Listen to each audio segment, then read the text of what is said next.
Next, we're going to be learning months of the year.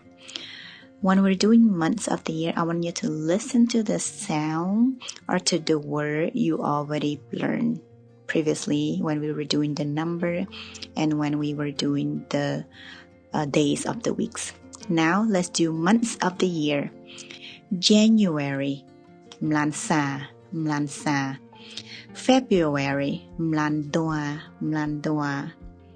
March, Mlantlau, Mlantlau. April, Mlanpa, Mlanpa. May, Mlanema, Mlanema. June, Mlannam, Mlannam.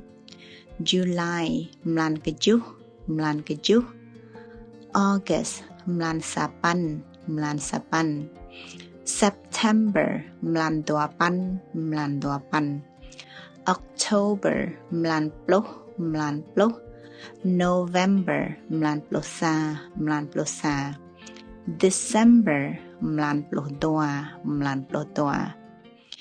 If you recognize the words or the sound when you were learning the number or day of the weeks, basically months of the year is saying the month first and then you say the number. So basically it's saying month 1, month 2, month 3, etc., etc. I hope this helped.